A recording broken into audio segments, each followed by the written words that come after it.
Em que medida o lazer pode atrapalhar a minha vida espiritual e a minha salvação? Em que medida pode ajudar? Essa é uma pergunta.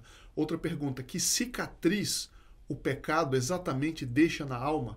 Essas e outras perguntas que nós veremos hoje na nossa sexta-feira de perguntas e respostas. Muito bom dia, meu nome é Daniel Martins, este é o canal dos Santos Anjos.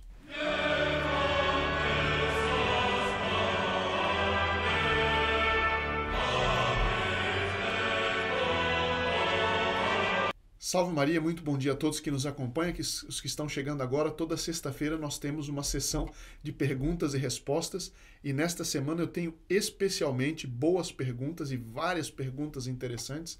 Então eu vou tratar de algumas hoje e outras nos vídeos seguintes. A primeira pergunta é de David Miranda. Diz assim: eu posso oferecer o meu voto de castidade em favor das almas do purgatório? David diz o seguinte: o voto de castidade é uma coisa realmente especialíssima aos olhos de Deus. Não é para todo mundo, mas é um chamado bastante, não só bonito, mas muito importante. Pio XII, ele escreveu uma encíclica sobre isso. O nome da encíclica, o Papa Pio XII, né? Chama-se Sacra Virginitas. Eu recomendo que você veja no site dos documentos do Vaticano, ali, Sacra Virginitas. Eu creio que já está lá, inclusive, uma tradução oficial em português. É importante não só ter religiosos que façam voto de castidade, mas é preciso também ter pessoas que vivem no século, que vivem na sociedade e que façam esse voto.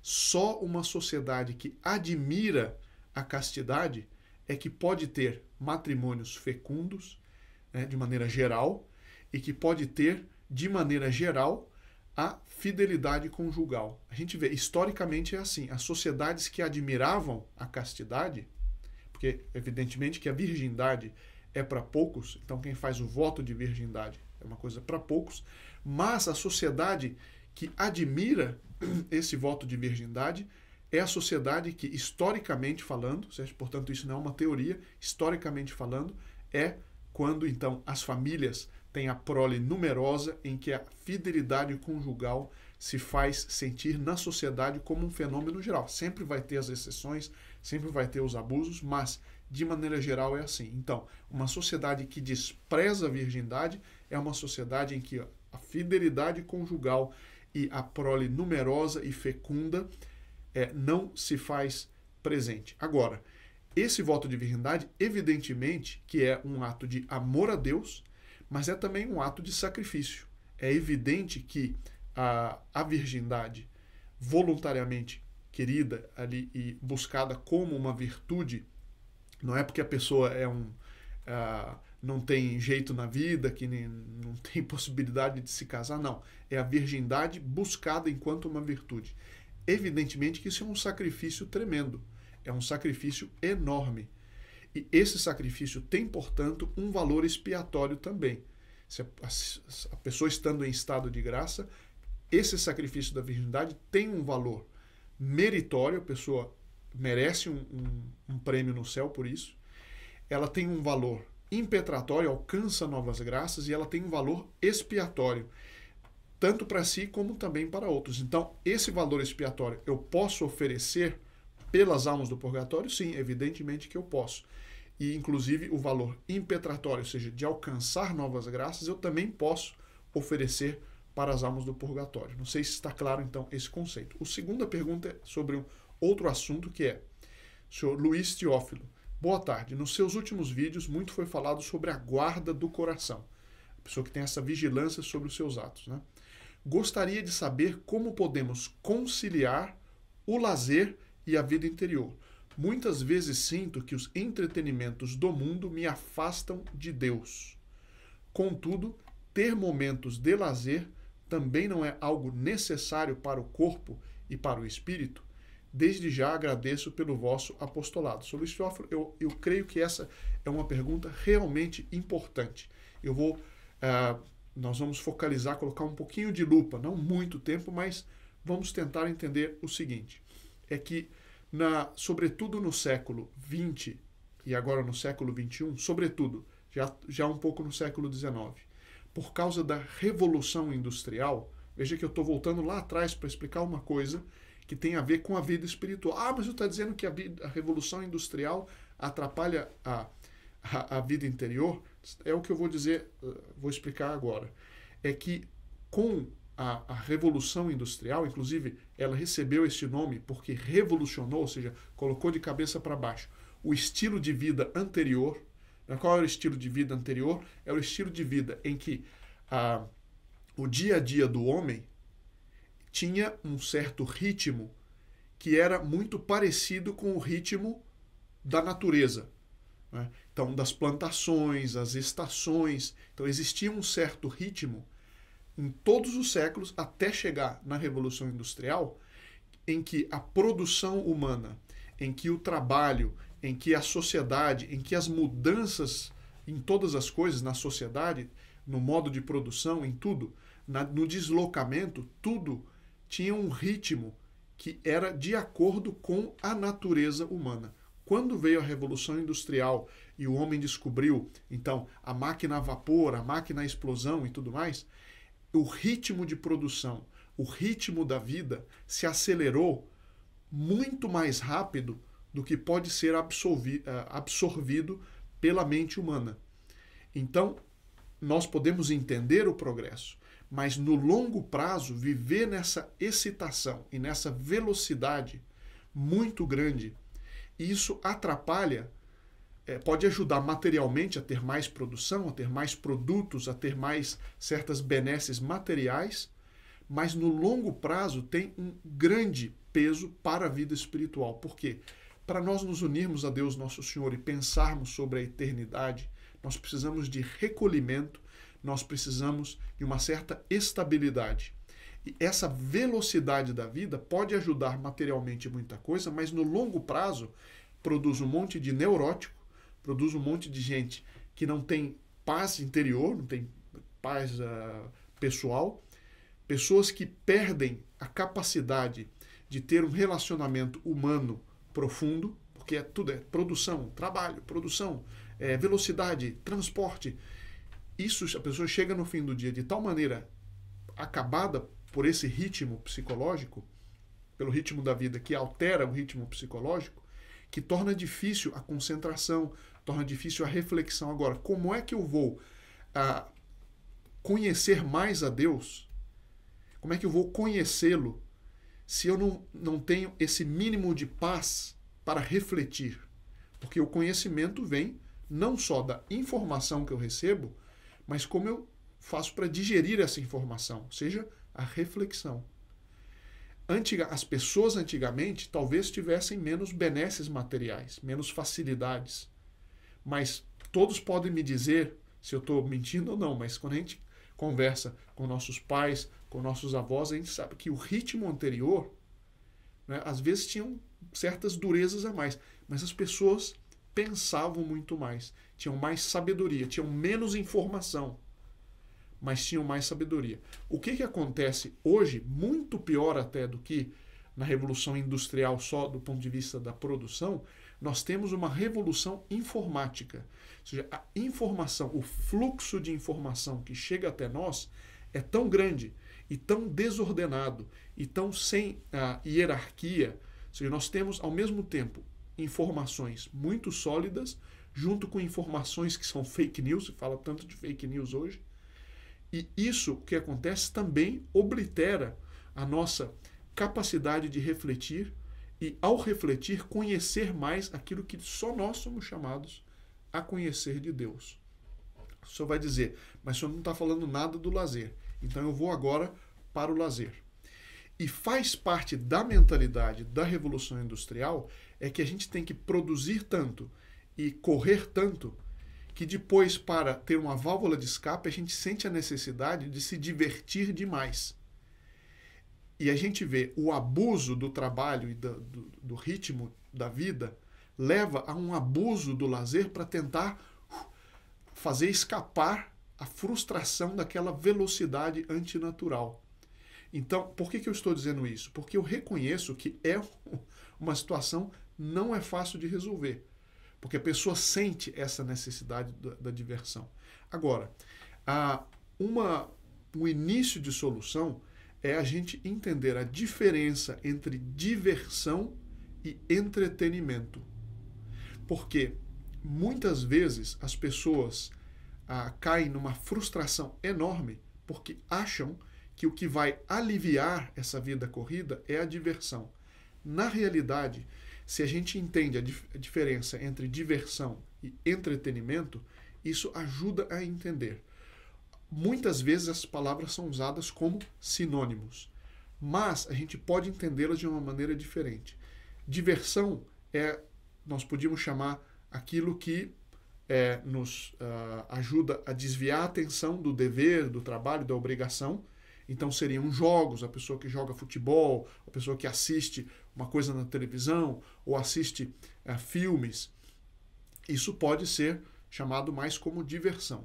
Agora, o verdadeiro entretenimento, ele pode ser adquirido tanto no trabalho quanto durante o lazer. E eu já respondo, o lazer de si, a diversão de si não é ruim. É como álcool. O ruim está no seu exagero. Agora, como o álcool, se a pessoa não tem vigilância, logo o lazer e a diversão vai ser exagerada. E a pessoa vai sentir aquela frustração. E eu não estou falando do lazer ilegítimo, porque aí nem se fala. Quando entra pornografia, quando entra coisas que são diretamente contrárias à lei de Deus, eu nem vou falar isso porque evidentemente que isso é ruim. Mas não só é ruim, como acaba com a vida espiritual e acaba com a própria psicologia normal. E não traz a paz interior, né, que nós queremos. Então, o entretenimento, e o entretenimento não está fora de nós, o entretenimento está dentro de nós. E aí que vem a guarda do coração, pode nos ajudar a ter entretenimento. É quando nós saímos um pouco desse corre-corre que está fora de nós, e mesmo que a gente esteja num trem que está a alta velocidade ou cheio de gente, mas é de vez em quando voltar-se para o seu interior e procurar sentir-se a si mesmo, no bom sentido da palavra, sentir os movimentos da alma, sentir os movimentos da própria psicologia conscientemente. Isso eu li de um padre jesuíta que diz, isso é uma das coisas que mais traz o verdadeiro entretenimento. É quando a pessoa fixa a sua atenção nas reações que ela está tendo diante de alguma coisa. Então, não só quando eu estou vendo, por exemplo, um chafariz, que pode ser muito bonito, ou um panorama, que pode ser muito bonito, mas é procurar aprender pouco a pouco a ver qual que são as reações minhas, internas, na minha cabeça, no meu corpo, no meu olhar, quais são as reações que aquilo gera em mim. E aí aquela coisa exterior passa a ser entretida para mim, porque dentro de mim eu estou alimentando isso que todo homem tem, mas que a vida corrida desde a Revolução Industrial tende a tirar da gente o uso disso, é que é interiormente eu perceber isso. Agora, esse interiormente, se eu estou na graça de Deus, e eu sou o templo do Espírito Santo, a própria graça age em mim. E mesmo que eu não esteja pensando sobre Deus, ao ver um bonito chafariz, algo da leveza de Deus, da alegria de Deus, passa para mim ao contemplar um chafariz, ainda que eu não pense em Deus diretamente. Esse entretenimento, ele é não só saudável, não só ele não atrapalha, como ele me ajuda espiritualmente. E isso pode acontecer, por exemplo, mesmo em momentos de lazer. Um pai que observa os filhos pequenos brincando num parque, se ele tem essa guarda do coração e ele procura perceber em si e procura observar, né, o gesto dos filhos, o olhar, essas coisas que são tão belas e tão naturais, mas também tão corriqueiras, esse entretenimento enche de alegria. Agora, esse é o grande problema das redes sociais. Veja que a juventude vai caminhando para redes sociais que são cada vez mais instantâneas. TikTok, por exemplo, vídeos rápidos em que é uma tal enxurrada de informação que esse barulho de informação não me permite degustar aquilo que a vida me traz quando eu observo o olhar de uma criança, quando eu observo o peixe no aquário, enfim, quando eu observo um bonito quadro, uma bonita pintura, uma música bonita. Então, esse ritmo de informações e esses entretenimentos modernos e ruídos, essas músicas cheias de ritmo e de ruído, tampam isso. É por isso que Santa Teresa de Jesus dizia: o bem não faz barulho e o barulho não faz bem. E eu só consigo ouvir essa voz interior, que no fundo é a minha própria psicologia, não é uma energia aí que não tem nada de espiritismo, mas é a minha própria psicologia, a minha alma trabalhando dentro de meu corpo, e depois eu subo para as relações da graça de Deus com a minha alma. E isso é o melhor e maior entretenimento que há, isso eu garanto. Agora, nós precisamos, quando a gente está viciado nessa enxurrada, nessa vida frenética, nós só podemos readquirir esse entretenimento durante o dia inteiro, durante o trabalho, durante as ocupações, durante o lazer. Esse entretenimento, nós precisamos pedir a graça diariamente, pedir a Deus a graça de termos a paz de alma. Tirando a vida sobrenatural, tirando a graça de Deus, aquilo que de natural, o maior bem, a maior riqueza que a pessoa pode ter nesta vida, naturalmente falando, repito, excluindo a graça de Deus, aquilo de melhor que a pessoa pode ter na vida, não é riqueza, não é abundância, não é prosperidade, não é nada disso. É paz de alma, é a tranquilidade interior.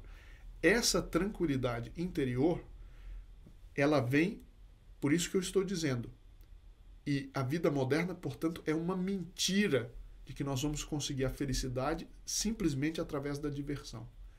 Se nós nos compenetramos disso, torna mais fácil a gente escolher quais os lazeres vão favorecer isso e quais os lazeres, ou qual a quantidade de lazer que vai atrapalhar isso. E essa é uma chave simples, mas ao mesmo tempo muito profunda, da porção de felicidade que é possível nesta terra. Espero que essa um pouco longa explicação tenha respondido isso.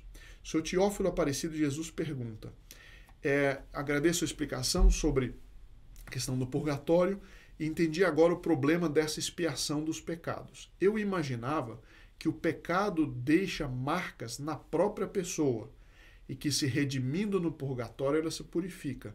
Pela sua explicação, esse dano causado pelos pecados é objetivo e não subjetivo. Sr. Teófilo, está muito bem explicado, apenas com uma observação. É que sim, o pecado deixa uma marca na alma. Mas eu vou explicar que tipo de marca é essa.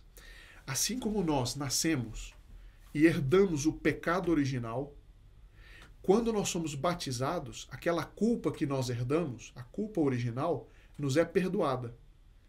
E por isso nós podemos ir para o céu. Agora, recebemos a graça de Deus e podemos ir para o céu. Agora, o pecado original continua deixando em nós uma marca, que não é a culpa, mas é uma marca. Que marca é essa? É o que Santo Agostinho chama de fome de pecado, a concupiscência. Por isso que nós podemos chegar a ser os maiores santos.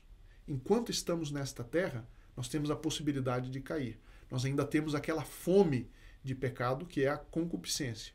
Agora, o pecado original deixa isso em nós, mesmo depois do batismo, mesmo depois de confissão, mesmo que nós formos um São João Bosco, um São Domingos Sávio, um Santo Afonso de Ligório, um São Luís Grião de Montfort, enfim, pode ser os maiores santos.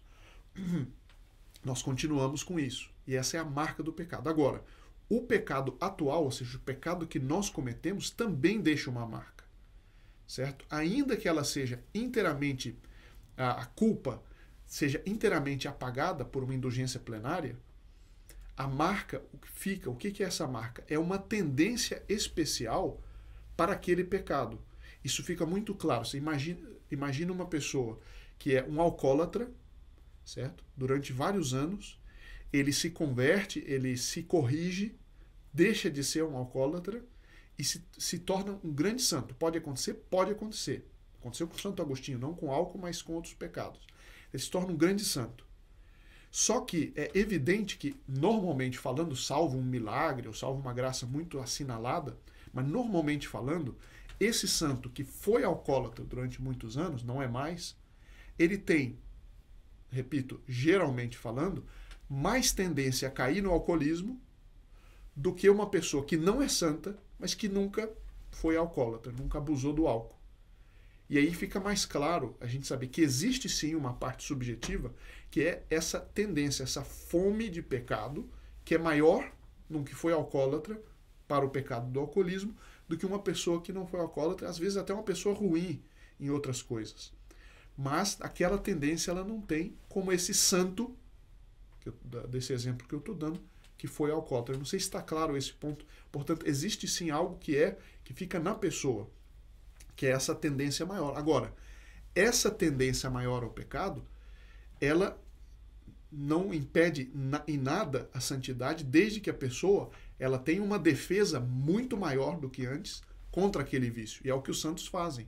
Os santos, eles formam uma fortaleza interior muito maior contra os pecados que eles cometeram eventualmente no passado. E é por isso que eles não caem e aquela tendência errada se transforma para eles numa grande glória. Porque eles pegaram aquilo pela graça de Deus e transformaram numa grande fortaleza. Mas a tendência continua até a hora da morte. Não sei se está claro esse ponto, mas muito boa observação. Sou Felipe Melo, tem uma dúvida em relação aos méritos. Aí vamos caminhando para o fim, para não ficar longo demais. Digamos, por exemplo, que eu reze o terço em estado de graça. E por esse motivo eu tenha o direito a receber uma recompensa. E esta ficaria no banco aguardando o momento para ser retirada. Se eu caio em pecado mortal e continuo a rezar o terço, esta recompensa ainda ficaria no banco, por assim dizer, né? Mas congelada e aguardando eu me confessar para poder ter direito sobre ela novamente, ou, estando em pecado mortal, eu não consigo acumular nenhum tesouro, mesmo com a intenção de me emendar. Muito boa pergunta. E o fato é o seguinte, quando nós cometemos, se nós cometemos por desgraça, cometemos um pecado mortal, o que acontece? É que o pecado mortal, ele mata a minha ligação com Deus. A graça de Deus se retira de mim. Eu posso manter ainda a fé em estado de prisão, por assim dizer, mas a caridade sai.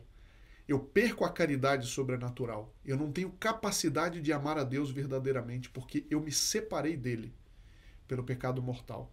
No exemplo que eu dei da eletricidade, é o abajur em que corta o cabo. Então, por mais que eu insista em mexer na tomada, a lâmpada não vai acender porque o cabo está cortado. Então, a pessoa perde essa ligação com Deus porque ela perde a graça de Deus. Assim como o abajur, com o cabo cortado, ele perde ligação com a central de energia. Resultado, a pessoa perde todos os elétrons, ela perde todos os méritos. E se ela morrer naquele instante, ela não pode reclamar diante de Deus nenhum mérito. Não pode reclamar diante de Deus nenhum mérito, porque mérito sobrenatural para o céu, né? Porque essa pessoa perdeu isso. Agora, Deus que é justo, qualquer bem, ainda que seja um bem material que a pessoa fez na vida, de alguma forma ele vai recompensar. E muitas vezes é por isso que Deus permite que certas pessoas que são ruins tenham prosperidade material. Porque vendo que a pessoa não está se convertendo, Deus Nosso Senhor recompensa materialmente algum bem material que a pessoa tenha feito ou que a família tenha feito. Enfim, esse é outro assunto.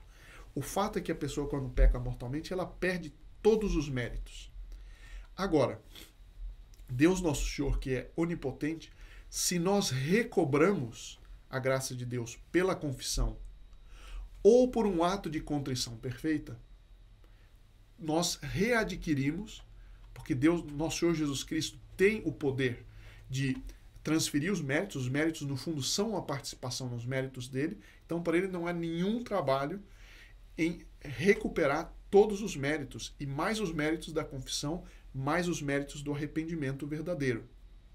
Agora, o exemplo que o senhor dá é muito bom, porque é o exemplo do terço. Cada terço que eu rezo, eu consigo um jardim de méritos no céu. Agora, se eu estou rezando estando em pecado mortal, esses méritos eu não tenho. Mas aquele rosário, pelos méritos de Nossa Senhora, eu obtenho favores para me converter e para recobrar a graça de Deus. Favores, graças atuais, favores de Deus no momento. Mas a graça não está dentro da minha alma. Mas lembremos que todos nós podemos fazer. Se porventura, que Deus nos livre e guarde, mas se nós cometemos um pecado mortal, Santa Teresinha disse, se acontecesse comigo, levaria 15 minutos para voltar a ter uma paz de alma. Santo Inácio diz algo semelhante. Por quê? Porque está ao alcance de todo mundo fazer um ato de contrição perfeita. O que é esse ato de contrição perfeita? Contrição é um arrependimento. E o arrependimento é um ato da inteligência e da vontade, juntamente. Pela inteligência, eu vejo que absurdo que foi eu ter ofendido a Deus que merece a minha obediência. Eu ter ofendido a Deus que é tão bom, que me deu a vida, que me deu a possibilidade da felicidade eterna com Ele, etc. E esse Deus que é tão bom, eu ousei ofendê-lo. Então, eu ter essa ideia é a minha inteligência. Pela minha vontade, eu faço um ato de vontade de nunca mais ofendê-lo. Ah, mas pode acontecer de eu cair de novo? Existe a possibilidade, mas naquele momento eu desejo, eu faço um ato de vontade, ainda que eu não esteja sentindo, mas pela inteligência, pela vontade, de nunca mais ofender. Então, eu vou dizer agora o que é o ato de contrição, a fórmula tradicional do ato de contrição. Existem várias fórmulas, mas essa é uma muito conhecida. Senhor meu Jesus Cristo, Deus de homem verdadeiro, Criador e Redentor meu, por seres vós quem sois sumamente bom e digno de ser amado sobre todas as coisas, e porque vos amo e estimo, pesa-me, Senhor, por vos ter ofendido. Pesa-me também por ter perdido o céu e merecido o inferno. Mas proponho firmemente, com o auxílio de vossa divina graça e pela poderosa intercessão de vossa Mãe Santíssima, emendar-me e nunca mais vos tornar a ofender. Espero alcançar o perdão de minhas culpas por vossa infinita misericórdia. Essa é uma fórmula, existem várias outras. Agora, que esse ato de contrição perfeita, ainda que eu não saiba a fórmula de cor, deve ter essas duas coisas. Como Deus é bom, merece ser obedecido, e como eu ofendi a sua divina majestade, por isso mereço o inferno. Perco o céu e mereço o inferno. Mas, pela misericórdia dele, eu proponho emendar-me. Proponho nunca mais tornar a ofendê-lo, pela graça dele e pela intercessão de Nossa Senhora. Esse ato, por esse ato eu recobro a graça de Deus. Agora, e por isso, se com esse ato depois eu rezo o rosário, eu tenho novamente os méritos e tudo mais. Porque esse ato me reata a amizade com Deus. E eu reato a vida da graça, o estado de graça. Com uma observação, é que esse ato não é suficiente para depois eu receber a comunhão. Certo? Porque como não é um sacramento, né, mas é um ato de contrição, para eu receber o sacramento da Eucaristia, eu devo me confessar sacramentalmente também. Porque aí é a igreja chancelando o poder de Deus no confessionário, chancelando esse perdão. Né? Institucionalmente, com toda a certeza, chancelando. Porque o ato de contrição, se ele não for perfeito, ou seja, se eu fizer isso só porque eu tenho medo do inferno, ele não vai ser válido para recobrar o estado de graça. Ele precisa ser perfeito no sentido de que ele deve ser por amor de Deus. Não sei se está claro esse ponto. E se o senhor fizer um ato de contrição perfeita, se alguém comete um pecado mortal, faz um ato de contrição perfeita e reza o rosário, esse rosário, então, ele tem também os méritos. Espero que isso tenha ficado claro. Portanto, não existe um banco que eu possa dizer no dia do julgamento, mas eu tenho tais méritos e, portanto, eu posso usar, eu não posso ir para o inferno. Não, ninguém pode alegar isso, porque quando eu rompo a graça de Deus, eu perco todos os méritos. E para terminar, tenho vários comentários muito bons, fiquei muito contente sobre aquela deputada suíça que atirou na imagem de Nossa Senhora. Muitas pessoas indignadas, mas no bom sentido da palavra, indignadas, dizendo que nós precisamos procurar a glória de Deus. Eu tenho aqui várias pessoas, Dona Neide, Dona Laura, enfim, muitos comentários. Eu tive até dificuldade de ler todos, porque são realmente muitos comentários. E teve até um protestante que diz, mas não tem problema, porque os católicos estão revoltados com ela tirando imagem, mas quando Jesus vier na sua glória com seus anjos, todas as imagens de escultura serão derrubadas junto com o pecado e a soberba do mundo. Leia a Bíblia, não sei quantos. Olha, é o senhor José Ferreira, protestante, que entrou para colocar a cisânia aí. José Ferreira, é o seguinte, olha, você está me dizendo que veja a Bíblia, não sei quanto, eu recomendo que o senhor leia a Bíblia. Porque Nosso Senhor mandou fazer imagem de 2 querubins, imagem de anjos, na Arca da Aliança. Ele mandou fazer uma imagem de uma serpente de bronze e só quem olhasse para aquela imagem se curaria. Olha, tem tantas coisas falando sobre imagens. O que Deus proíbe em Êxodo, creio que é capítulo 20 ou 21, é fazer... É assim, não terás outros deuses diante de mim. Não farás imagem daquilo que se move pela terra, dos répteis, não sei quanto. Ou seja, eu não posso fazer uma imagem e atribuir um valor divino àquela imagem. Mas se eu tenho uma imagem de Nossa Senhora que recebeu a bênção da igreja, ela é não só um símbolo de Nossa Senhora, mas é um sacramental, certo? Que me prepara a alma para receber os sacramentos, né? Que me ajuda a livrar dos pecados veniais. Por quê? Porque aquilo é um símbolo de Nossa Senhora, como se eu estivesse segurando no manto de Nossa Senhora. O manto de Nossa Senhora não é Nossa Senhora, mas é algo que pertence a ela. E só pelo fato de pertencer a ela, afasta os demônios, exorciza, certo? Exorciza inclusive esses pensamentos malucos de que qualquer imagem, pelo fato de ser imagem, está errado. Se fosse isso, o que é a palavra? A palavra é a imagem do pensamento. Se fosse isso, a Bíblia, seria errado eu ter respeito pela Bíblia. Porque a palavra é a imagem do pensamento. Assim como uma escultura é uma imagem, é uma reprodução de uma imagem que eu tenho na cabeça, ou é uma reprodução de uma imagem através de uma fotografia, assim a palavra é a imagem do pensamento.